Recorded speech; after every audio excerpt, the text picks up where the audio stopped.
6,000 करोड़ का प्रोजेक्ट और लागत पहुंच गई सीधे 28,000 करोड़ के पार। जी हां, देश के एक बड़े इंफ्रास्ट्रक्चर प्रोजेक्ट पर संसदीय समिति की आई नई रिपोर्ट ने संसद से लेकर शेयर मार्केट तक हड़कंप मचा दिया है। बजट में 300% से ज्यादा का ये जो उछाल है वो कैसे आया? किसकी लापरवाही से जनता के पैसे पर ये भारी डाका पड़ा है? और इस खबर के बाद मार्केट किन किन कंपनियों के शेयर में भारी हलचल देखने को मिल सकती है, तो देखिए ये एक्सक्लूसिव रिपोर्ट। नमस्कार, मैं हूं आपके साथ संध्या बिष्ट और आप देख रहे हैं द इकोनॉमिक टाइम्स इंडिया।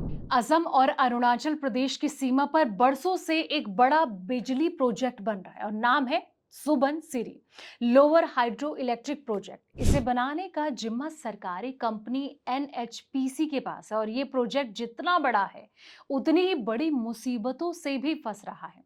अब संसद की एक कमेटी ने इस प्रोजेक्ट को लेकर बड़ी बात कहती है। कमेटी का ये कहना है कि इस प्रोजेक्ट की लागत में करीब 350% का इजाफा हो चुका है, यानी कि जो प्रोजेक्ट कभी 6,000 करोड़ रुपए में पूरा होना था, अब उसकी कीमत 28,000 करोड़ रुपए के करीब जा पहुंची है। आखिर ऐसा क्या हुआ कि लागत इतनी ज्यादा बढ़ गई और अब आगे क्या होगा? तो चलिए अब इसको डिटेल में समझते हैं। दोस्तों, सबसे पहले सवाल ये उठता है कि सुबनसिरी लोअर प्रोजेक्ट आखिर क्या है। सुबनसिरी लोअर एक बड़ा हाइड्रो इलेक्ट्रिक पावर प्रोजेक्ट है जिसे सरकारी कंपनी एनएचपीसी सुबनसिरी नदी पर बना रही है और ये प्रोजेक्ट 2000 मेगावाट का है और इसकी लोकेशन असम और अरुणाचल प्रदेश की सीमा पर है। इस प्रोजेक्ट को साल 2003 में सितंबर महीने में मंजूरी मिली थी और इसका निर्माण जनवरी 2005 में शुरू हुआ था। यानी कि करीब 2 दशक से ये प्रोजेक्ट बन रहा है। प्रोजेक्ट की क्षमता 2000 मेगावाट है और हर साल 7,422 मिलियन यूनिट बिजली बनाने का गोल है। मंजूरी सितंबर 2003 में मिली थी। काम जनवरी 2005 में शुरू हुआ था। लागत में क्यों आया 345% का उछाल?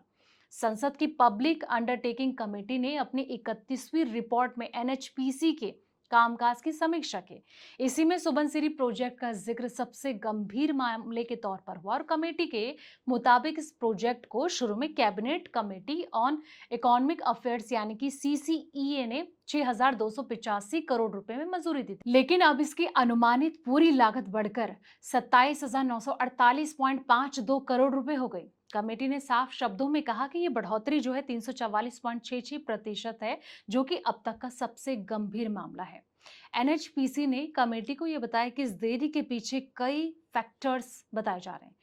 स्थानीय स्तर पर हुए विरोध प्रदर्शन, काम का लंबे समय तक रुकना और नेशनल ग्रीन ट्रिब्यूनल का स्टे ऑर्डर। अक्टूबर 2019 में जाकर काम दोबारा शुरू हुआ। कोविड-19 महामारी का असर, मौसम से जुड़ी प्रतिकूल घटनाएं। कमेटी ने माना दोस्तों कि इनमें से कुछ वजह बाहरी थी, यानी कि एनएचपीसी के हाथ में नहीं थी, लेकिन साथ ही कमेटी ने यह भी कहा कि इस पूरे अनुभव से साफ है कि प्रोजेक्ट की मॉनिटरिंग, स्टेक होल्डर्स के साथ तालमेल और मंजूरियों के कोऑर्डिनेशन में सुधार की जरूरत है। अब लागत बढ़ी तो बिजली की कीमत पर भी इम्पैक्ट पड़ा।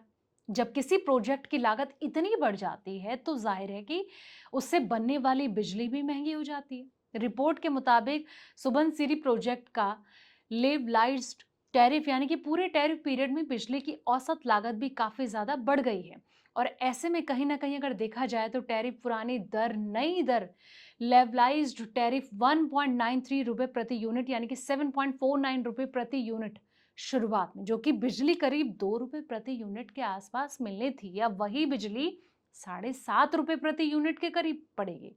ये फर्क सीधे तौर पर लागत बढ़ने की वजह से आया है और संसदीय समिति ने अब सिफारिशें क्या दी हैं?